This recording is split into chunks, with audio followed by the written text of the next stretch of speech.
ሰላም ጤና ይስጥልኝ ውድና የተከበራችሁ የዩቲዩብ ቤተሰቦች እንዴት ናችሁ? ሰላም ናችሁ ወይ? እኔ ያለው እግዚአብሔር ይመስገን በጣም ደህና ነኝ። እናንተ እንዴት ናችሁ? በስማም ሁለት አይነት ጆሮ ጌጥ ነው ያደረኩት። አይገርምም? ይሄኛው ብር ነው በነገራችን ላይ እዚህኛው ጋር ብር የገዛሁት ነው። ይሄኛው ደግሞ አልገባልኝ ብሎ እንዳታስቀመጥኩት ረስቸዋለሁ። አሁን ነው ቪዲዮ ላይ ያየሁት ማለት ነው። እና ውድ ፋሚሊዎች የተለያየ ጆሮ ጌጥ ለምን ነው ያደረግሽ እንዳትሉኝ እሺ። አለ ይሄኛውም አለ ማለት ነው። እና እንዴት ናችሁ? ሁላችሁም ሰላም ናችሁ? እግዚአብሔር ይመስገን እኔ በጣም ደህና ነኝ። ጠፋ ብያለሁኝ። በነገራችን ላይ ዩቲዩብ እየሰራሁ አይደለም።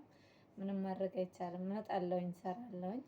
እና ዛሬ የመጣሁት በሰርፕራይዝ ነው። ዛሬ አረፋ ነው። እንኳን አደረሳችሁ ውድ ኢትዮጵያውያን፣ ሀገር ውስጥም ሀገር ውጭም ያላችሁ ሙስሊሞች ለአረፋ እንኳን አደረሳችሁ። ዛሬ የመጣሁት እንግዲህ በሰርፕራይዝ ነው። ማዳሜ ሰርፕራይዝ አድርገኝ ነው። ሰርፕራይዙ ምንድነው? ልብስ ገዝታልኛለች። ሸጋ ሸጋ የሆነ ልብስ ገዝታልኛለች። ምርጥ ምርጥ ትንቧለል ማለት ነው። ግን አመሰግናለሁ የኔ ውድ ማዳም፣ እግዚአብሔር ያክብርልኝ፣ በወጦ የተካበት አመሰግናለሁ ነው የሚባል ሁሉንም ነገር ማለት ነው። እና እግዚአብሔር ይስጥልኝ። ማመስገን የመሰለ ነገር የለም። ስታመሰግኑ እግዚአብሔር እየጨመረ ይሰጣችኋል እናንተ ማለት ነው። ያው እነሱ እኛ እንደማንወደው ቢያውቁም ባያውቁም እነሱ ብቻ ለእኛ ገዝተው ማስደሰታቸውን ብቻ ነው የሚያውቁት አይደለ? ስለዚህ እንደዛም ሆኖ የማይገዙም ሰዎች ስላሉ ማለት ነው። እና የኔ ማዳም ለለይሽ ስለሆነ ደግሞ በጣም አዝኛለሁኝ። በቅርቡ ወደ ሀገር እገባለሁ፣ እንድታበረታቱኝ። ይህን ቪዲዮ የምታዩ ሁሉ ላይክ ሼር ሳታደርጉ እንዳታልፉ፣ አበረታቱኝ ማለት ነው። ቤተሰብ አበረታቱኝ፣ ላይክ ሼር እያደረጋችሁ አበረታቱኝ። በቅርቡ ወደ ሀገር እገባለሁኝ። ላይክ ሼር ሰብስክራይብ አድርጉ። ያለውን ድባብ ደግሞ ከዚህ በኋላ ቪዲዮ እየለቀኩ አሳያችኋለሁ ማለት ነው። እና ማዳሜ ልለይሽ ስለሆነ በጣም እጅግ አዝናለሁ። እነሱ ግን እንደምመለስ ነው የሚያውቁት፣ እኔ ግን አልመለስም ማለት ነው። በጣም በሚያሳዝነው ሁኔታ እና ማዳሜ እወድሻለሁ። በዚህ አጋጣሚ አበረታቱ፣ ላይክ አድርጉ። ዛሬ ስጦታውን የሰጠችን የአረፋ ስጦታ የተሰጠኝን ላሳያችሁ ነው ማለት ነው።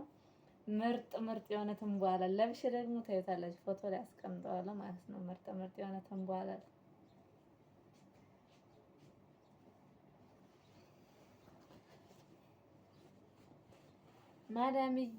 ማዳምዬ ቼክ አድርጌዋለሁ። እኔ ግን ለብሼ ማለት ነው።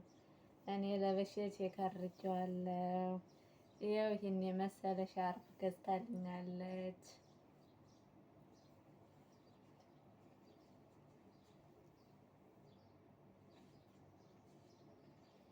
ይህን የመሰለ ሻርፕ ገዝታልኛለች። በዓለም አንደኛ ነው ሻርፑ ማለት ነው። ምርጥ የሆነ ሻርፕ ነው አይደለ? ይህንስ ማን ይሰጣል? ማን ይሰጣል? ማን ይሰጣል? አበረታቱኝ ቤተሰብ፣ ላይክ እያደረጋችሁ ማለት ነው። ያው ይህን ይመስላል የማዳሜ ስጦታ። አመሰግናለሁ የኔ ውድ ማዳም። ያምራል፣ የምር ማርያምን ያምራል። ሻርፓይቱን ወድጃታለሁ። ቆንጅዬ ነው። አመሰግናለሁ የኔ ውድ ማዳም። ይህም ብቻ አይደለም፣ ይሄ ትንሽ ረዘም ብሎኛልኝ እንጂ ይሄም ያምራል። ፒንክ ነው፣ ያምራልኝ። ያምራልኝ። ምርጥ ከላይ የሚለበስ ማለት ነው። አመሰግናለሁ የኔ ውድ ማዳም። ለብሼ ስክሪንሾት አድርጌ ያሳያችኋለሁ ማለት ነው። ይህን ይመስላል። ከዛ ቀሚሱም ይህን ይመስላል። ቀሚሱም ትንሽ ረዘም ብሎኛል እንጂ ያምራል። ትንሽ ረዘም ብሎኛል እንጂ ያምራልኝ። እና የኔ ውድ ማዳም በጣም አመሰግናለሁ። እወድሻለሁ፣ አከብርሻለሁ። ይህንስ ማን አየበት? ማን ይሰጣል? እና ቤተሰብ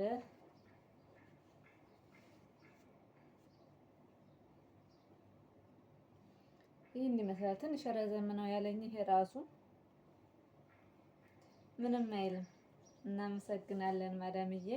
እና ቤተሰብ እናንተስ ምን ስጦታ ተሰጣችሁ? ከማዳም ከአረፋ ለኢድ ለአረፋ ምን ምን ይሰጧችኋል? በየቤታችሁ ኮሜንት አስቀምጡልኝ ማለት ነው። እኔ ባለፈውም ገዝታልኛለች ግን ቪዲዮ አልሰራሁበትም፣ ያው አልተመቸኝም ነበረ። ሁለት ቤት የምትሰሩ ሰዎች ግን ቪዲዮ ለመስራት ምናምን እንደዚህ አይመችም። ግን ሰታኛለች። እንደዚሁ አልፎ አልፎ ስጦታም ብርም ይሰጣሉ ለኢድ ማለት ነው። ዝም ብሎ ባዘቦት ሳይሆን ለኢድ ይሰጣሉ። እናጠራቅማለን እስከ 180 ብር እንደዛ ምናምን እንጂ እዛ ውጭ ብዙ ነገር የለም። ግን እግዚአብሔር ይመስገን አይደለም መስጠት በሰላም መኖር ራሱ በፍቅር መኖር ራሱ አንድ ተመስገን ነው ማለት ነው። እና ተመስገን እንበል በሚደረግልን ነገር ሁሉ። ይህንስ ማን አየበት? እናንተ ባትለብሱት ለሰው ስጦታ ይሰጣል። የማይለብስ ይህን የማያገኝ ሰው ስለሚኖር ማለት ነው። እና ስለ ሁሉም ነገር እግዚአብሔር ይመስገን። ማዳምዬ አመሰግናለሁ ስለ ስጦታሽ፣ እግዚአብሔር ያክብርልኝ። እንግዲህ ያላ ደግሞ በወጡ የተካበት ነው የሚባል አይደለም። ያምራል፣ በነገራችን ላይ ያምራል። ለሰው ስጦታ ይሰጣል። አሁን ደግሞ ወደ ቅርቡ ወደ ኢትዮጵያ ልገባ ስለሆነ እሰጣለሁ ማለት ነው። ስጦታ ችግር የለውም። የሰው ስጦታ በእርግጥ አይሰጥም፣ ግን የማትለብሱት ሲሆን ምን ይደረጋል? የማይለበስ ሲሆን ያው ለተቸገረ ሰው ስጦታ ይሰጣል። ምንም ችግር የለውም። እና ይህን ይመስላልኝ የኢድ ስጦታዬ። ደግሞ ብር ከተሰጠን ምናምን እሰራለሁ ቪዲዮ። አመሰግናለሁ የኔ ወዶች። ላይክ፣ ሰብስክራይብ፣ ሼር እያደረጋችሁ ግን አበረታቱኝ። በቅርብም ወደ ኢትዮጵያ ሲሄድ ቪዲዮ እየሰራሁ እለቃለሁኝ። አበረታቱኝ። እወዳችኋለሁ ጓደኞቼ። የምታበረታቱኝ ሁሉ አይዞሽ፣ ሰላም፣ ጎበዝ የምትሉ ሁሉ አመሰግናለሁ። አስተያየታችሁን ደግሞ በኮሜንት አስቀምጡልኝ። እናንተ ምን ምን እንደሚሰጣችሁ ላይክ ሼር ማድረጉን እንዳትረሱ። እወዳችኋለሁ፣ አከብራችኋለሁ። የምትከታተሉኝ የምታዩኝ